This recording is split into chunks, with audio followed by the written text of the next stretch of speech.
soonku dhaqanka qofka waxbuu ka bedelaa caafimaadkiisa waxbuu ka bedelaa nobel haddii uu kolba aad samayso oo cilladoobo marka dambe waxaad tidhahdaa warkan dhaqaalaha gelaya waxa ayaa ka badanba samayntiisa tuuro mid cusub iibso socanka maaha system jidhku wuxuu leeyahay system odhanaya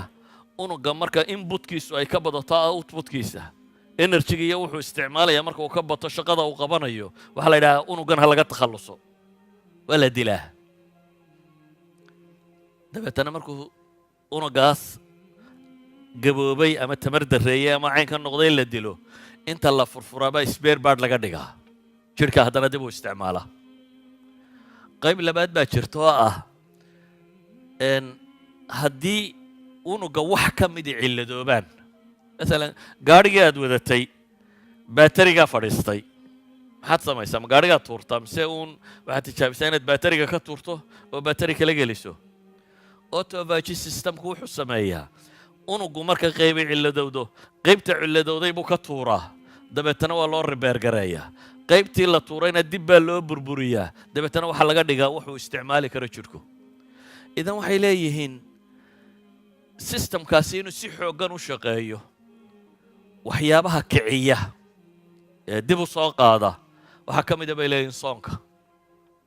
haddaad soonto bay leeyihiin systemkan shaqadiisaa fiicnaanaysa dadweynis waxay leeyihin haddaad rabto inaad dhallinyaro noqoto soonka badso haddaad rabto bay leeyihin inaad hore u gaboobin soonka badso haddii jidhku ku yaro duuduubmo bay leeyihin aad rabto inuu kuu kala baxo waxba tajmiilka ha tegina soonka badsay leeyihin yacni kullu daalik waxay leeyihin waxaa tari kara soonka waa soon sideeya markaa awal waxay odhan jireen cunada iska daayo liin macaanta cab waxaan iska daayo biyaha cab waxaan iska daayo wuxuu leeyahay brofessorkaasi waxa ugu fiican 16 saacadoodna inaad soomanaato 8na wax cuntid 16 saacadood ee aad soontay sida rasmiga aad u soontay bay leeyihin unugyada liita way dhimanayaan unugyada awalba tamarta daraa shaqada way ka baxayaan kuwa systemkanna waa la kicinaya waxyaabaha kiciya gaajada ka mida bay leeyihin systemkanna waa la kicinaya systemkaasi markaa wuxuu samaynayaa inuu wixii unugyada liita ama ribeerka u baahan labada shaqaba inuu qabto taasi waxay keensanaysaa bay leeyihin haddaad caafimaad rabto soonka badso weliba ra'yigiisu wuxuu yahay waxa fiican bay leeyihin toddobaadkii inaad 2 maalmood soonto shareecadu maxay qabtaa toddobaadkii maxaa laynagu yidhi waxaa idiin sunno ah inaad soontaan maxay isniin iyo khamiis gaalka jabaniiskii wuxuu leeyahay waxaa fiican toddobaad kasta inaad 2 maalmood sidaasi yeesho waxay leeyihin haddii kale inaad bil isku bixiso bay leeyihin ciddaan labadan soomaynina maxay soontaa bil bay soontaa idan waxay leeyihin soonku kow iminka waxay qabaan soonku inuu yahay waxyaabaha ugu waaweyn ee caafimaadka laga qaado waxyaabaha ugu waaweyn ee qofka caafimaadka qaba caafimaadka u kordhiya dad badanoo xanuunsanayana xanuunada ay kaga takhallusi karaan ilaa xad ay hadda tijaabooyin wadaan ah haddii soonka loo badiyo dadkan kansar ku dhaca ama waxaanay ku dhacaan ma ka bogsan karaan aaraadaasa hadda taalloo la wadaa nin caalima muslima wuxuu qoray kitaab la yidhaha mucjisatu siyaam dabeetana waxaan sidhi buu yidhi war kitaabkii dib u cusboonaysii bal hadda buxuusta soo baxday eeg 3 sano gudahood buu leeyahay 900 oo research oo cusub oo jaamacaadka dunidu sameeyeen baan helay buu leeyahay oo ku saabsan soonku ka warramaya waxay leenahay markaa soonku caafimaad ku hagaajiya wuxuu kaloo hagaajiyaa dee dadka dhaqankooda oo dhan oo nabigu calayhi salaatu wasalaam wuxuu ina leeyahay man lam yadac qawla azuuri walcamala bihi qofkaan iska daynin beenku hadalka iyo ku camalfalkiisa aan iska daynin ilaahay baahi uma qabo gaajadiisa buu nabigu tilmaamaya macnaheedu waa maxay soonku waa training la rabo inaad gasho oo intaad trainingkaa ku jirto in noloshaada wax iska bedelaan maxaa iska bedelaya masale nabigu wuxuu leeyahay haddii lagula dagaalamo waxaad tidhaahdaa maxay innii saa'im waxaa la rabaa 11 bilood oo kale sidaad u dhaqmi lahayd inaad trainingkan u gasho ninka askariga ah markaaynu rabno inaynu qof askari ka dhigno maxaa la sameeyaa maa la wacdiyaa mise waa la tababaraa haddaynu ka warran waxbaanu kuu sheegaynaa dagaalladu waa wax adag waa la haraadaa waa la gaajoodaa dagaal baad geli doontaa dee waa inaad markaad dagaal gasho nin ragga noqotaa sidaa nin ragga ma ku noqonaya may kula tahay maya waxaa la gelayaa training dhab ah waxa la geeyaa duruuf gaajo iyo haraad iyo buuro iyo waa la soo ciqaabaa si uu u barto adkaysiga hadhow markuu nolosha ka qayb galayo ama dagaalka dhabta ah markuu galo inuu noqdo maxay qof adag ramadaanku iyo cibaadaadku noocan oo kale ay ka tirsan yihiin waa training qofka la siinayo oo sanadkii mar uu gelayo oo kadib la rabo 12 bilooda kale isagoo bartay dulqaadka isagoo bartay waxbixinta isagoo bartay cibaadada isagoo bartay isku xidhnaanta waa midnimada muslimiinta wax tilmaamaya caalamul islaami oo dhan ama dunida oo dhan waxa joogay muslimiin ay mar qudana wada soomaan mar qudana wada afuraan bil qura soomaan bil qura afuraan idan waa wax isku xidhaya dadka muslimiinta ah waxaan leenahay waxa layna faray oo مثلا arkaanteena kamid ah maxay xaj xajka ilaahay wuxuu yidhi liyashhaduu manaafica lahum markii nebi ibraahim la yidhi dadka ugu yeedh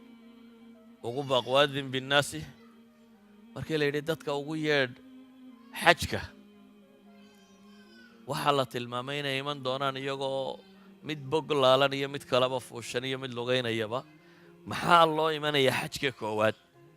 markaynu ka nimaadno jaanibkii cibaadada waxaa la yidhi liyashhaduu manaafica lahum inay soo xaadiraan manfaca maxaa ka mid ah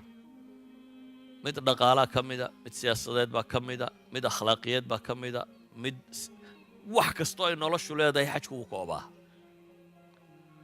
kow waa meel loogu talagalay in caalamul islaami oo dham isugu yimaadaan xajku waa cibaadaadka la ogol yahay in tijaaradana la sameeyo oo fi suurati albaqara waa ka ilaahay ku tilmaamaya فلا جناح عليكم لو تلماميو إذن وحنا نقولنا حجكو هدي سيدي لوغو تلاقالي لو استعماله ميل دادك مسلمين تدوني دا كون نولو من معرض أي دقاله دا كسو بردقان معرض دا يسوغي مادو عالم الإسلامي ولا كلا قوي إني بدن بيوشي دا إني بدولة دا معارض دا وحي كو حران تيرير قلبات كيا ودنا كالي لكن حجكو وحا لوغو تلاقالي إنو نقضو ميل دوني دا أردن وحا مسلم شوغان هنتي دا يكسو بردقان كران عد والي بوحي سو سارتو عد والي بوحي سيمبوسيوم لا يسوي يمادو معرض أو عد ولي بقى كانت محي دقالها ودا طردن حجكوا مال لوغو تلاقلي ومدى مسلم كان مدحدي دون يكون شرطو يسوقو تمادو oo ahdigii saxaabada iyo Umar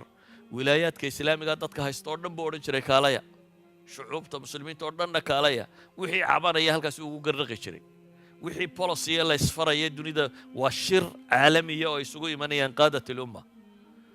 حجك بي علماء هوري waxay u haysteen inuu yahay meel la isugu yimaadaan al-ulama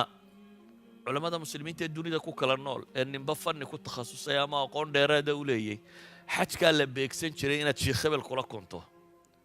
oo markaa cidii fanni gaar ah lagu tuhmaya ay dhigto waqtiga xajka la joogo oo culimada kale inta isugu yimaadaan haddaad kutub al-hadith akhrida ma kana akhrida waxaad arkuun iyadoo taraajumta uu leeyahay dabeetana wuu xaj tagay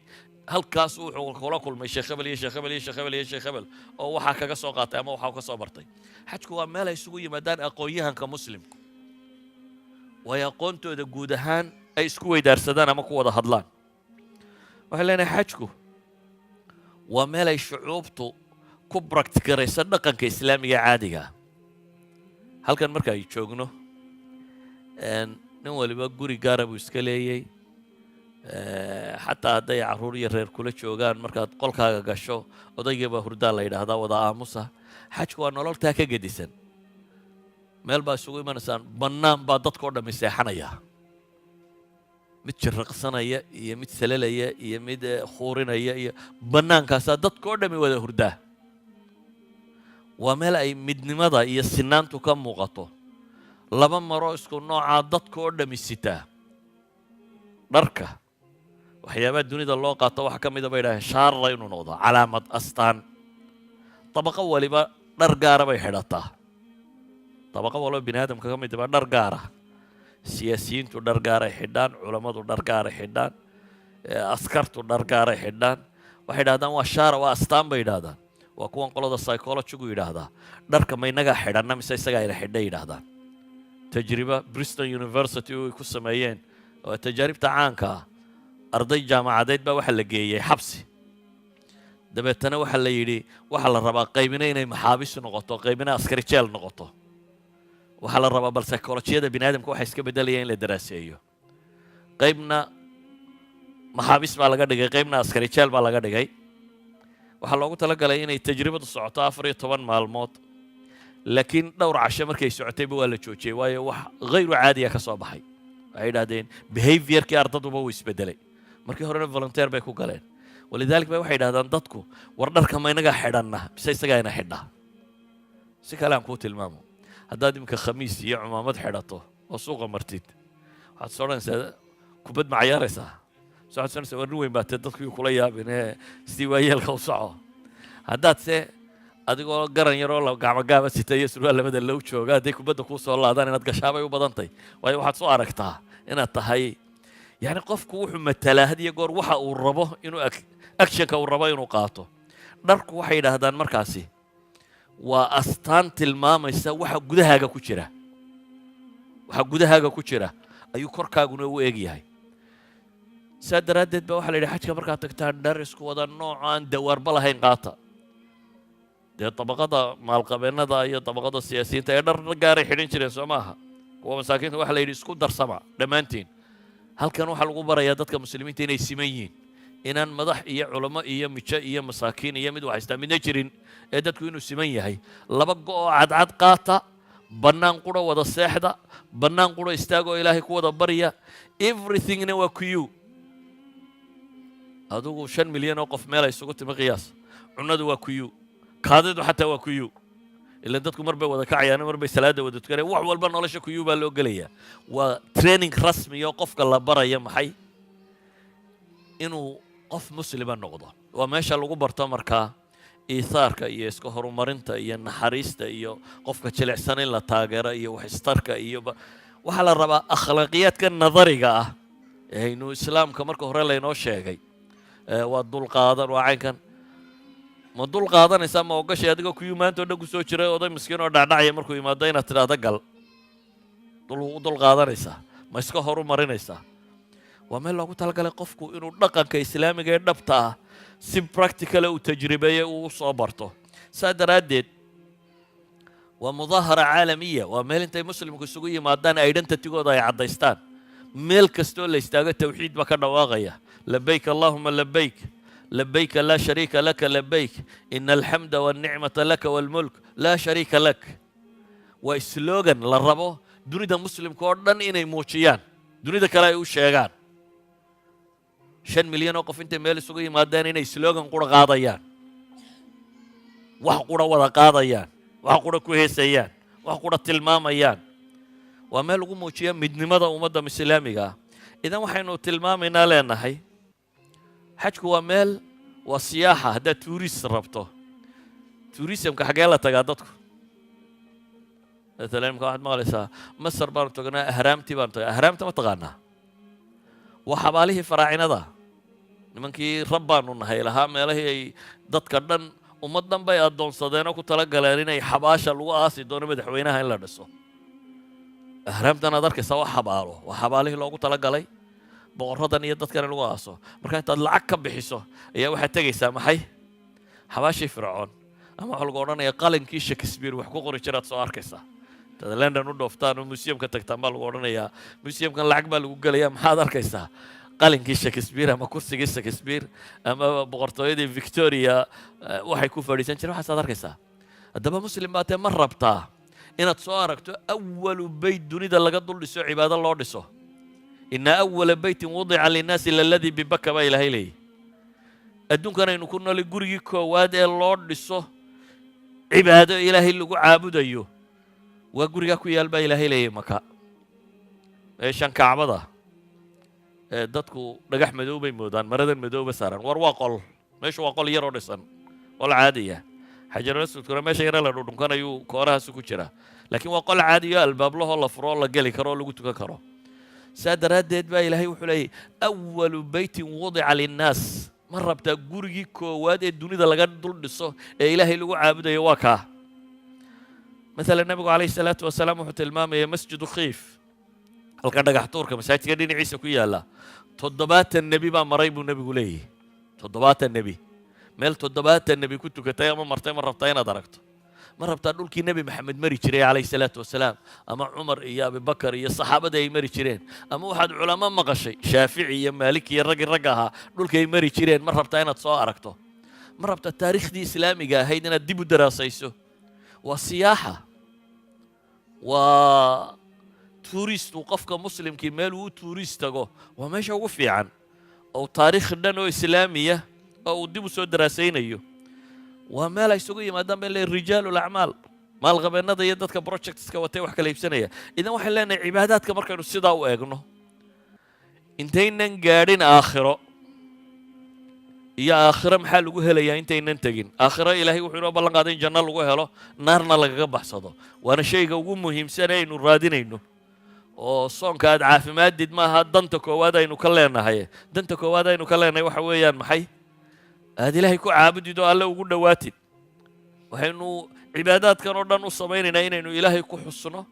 inaynu khaflada kaga baxno iyo takaafulka inaynu muujinno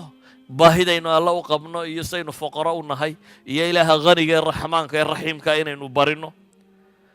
kuwaasi waa aakhiro waxaynu ku doonaynay adduunkana waxaynu leenahay waa kow waa wax nafta bini aadamkaa lagu daahir yeelo oo akhlaaqiyaadka liito oo dhan cibaadaadku way kaa nadiifinayaan wax kastoo akhlaaq oo wanaagsan oo sharcigu inu farayna waa trainingkii lagu qaadanayay cibaadaadku waxay muujinayaan waxdat lumma midnimada ummadda maalan salaada xaafad waliba masaajidkeeday ku tukataa laakiin waxaa la yidhi jimcaha isu kaalay oo maxay meel qura ku wada tukada waxaa la yidhi ciidka magaalooyinka oo dhan ha isu yimaadaanoo mid qura ha ku wada tukadaan waxaa la yidhi xajka sanadkii mar ha la isu wada yimaado meel qura ha la isugu wada yimaado waa midnimo wax muujinaya xajka markaad tagto wixii dunida af lagaga hadli jirayba dad ku hadlayaa jooga wixii midab bini aadam lahaaba dad lebaa jooga siday bini aadam u ekaayoo dhan mid indha yaryar iyo mid indha burbuuran mid tima adag iyo mid tima madow iyo mid tima cad mid cad iyo mid madow nooc waliba waa taagan yihiin waa wax muujinaya midnimada dadka muslimiinta ah idan cibaadaadku waa shicaar muujinaya maalan waxaa la yidhi salaada haddaad gurigaaga iskaga tukato iyo haddaad masaajidka ku tukato 27 ajar ama 25 ajar ay sidheeriin yacni 25 salaadood ood guriga ku tukatay waxaa la ajara maxay midaad halka ku tukatay oo ma wax dheeraadaad akhridaad u malaynaysa waxaaba laga yaabaa taa guriga inaad qur-aan badan akhrido laakiin maxaad samaysay walaalkaayoo muslimaad garabka ku qabata oo aad ilaahay u wada jeesateen isku xidhnaan baa muujiseen dhammaantiin ay ilaahay u wada baahantiin sababkeed waxaynu leenahay cibaadaadkan iyo soonkan iyo zakada tan takaafulka ijtimaaciga bulshadu inay isku wada socoto oo tacaawun ay yeelato iyo xajkan acmaashoo dhan kulmiyey cibaadaadkeenna markaynu sidaa u eegno waxaynu leenahay waxa ay tilmaamayaan manaafic badan oo dunawiya inay leeyihiin laakiin waa marka loo qabto sidii loogu talagalay haddaynu aragno markaa manaaficdii iyo ka muuqan weyday cibaadadeenna macnaheedu waxa weeyaan khalal baa galay qaabka muslimku uu cibaadaysto tii la rabay waxbaa ka qaldan majoritigeennu sidii la rabay uma dhaqmin ama maynan si fiican u fahmin waayo salaadaadu hadday noqoto tamtama ma waxaad akhriyayso wuxuu yahay baanad garanaynin ma macquul baa inaad 50 sannadood tukato haddana intanaad ku tukanayso calalaqal inaad macnaheeda garan weydaa raganima taasi 50 sannadood wax akhriyo weligaa ha fahmin say tahay nin 50 sannadood faataxa akhrinaya oo weligii garanin faataxay maxaa tahay waa 7 aayadood yani waxay ahayd waxaanaynu ilaahay kula hadlayna inaynu garanno macaaniday sheegaysa inaynu garanno ataxiyaadkana inaynu garanno subxaana allahi wa bixamdi waxay tahay inaynu garanno inaynu cibaadaadka dhadhansannaaba ahayd waxaad dhadhansan kartaa waxaad garanayso waxaanad garanaynin ma dhadhan waxaynu waxay iska noqdeen tamtama wax la qaybo uno sidaasaa loo sameeyaa ramadaanteenni saasaa loo sameeyaa xajkii saasaa loo sameeyaa laakiin macnihii ka dambeeyey maynan dhuuxin marka waxaynu u baahannahay cibaadaadkeennu inay noqdaan cibaadaadkii sharcigu uu jideeyey ee ilaahayna faray subxaanahu wa tacaala si ay u yeeshaan midhihii la rabay in laga goosto oo intaynan midhaha aakhiro gaadhin waa inaynu adduunka midhahan ku dhadhaminaa haddaad adduunka midhahan ku weydo shakay leedahay aakhirana in midha laga heli doono ilaahay fadligiisu waa badanyo odhan mayno la heli maayo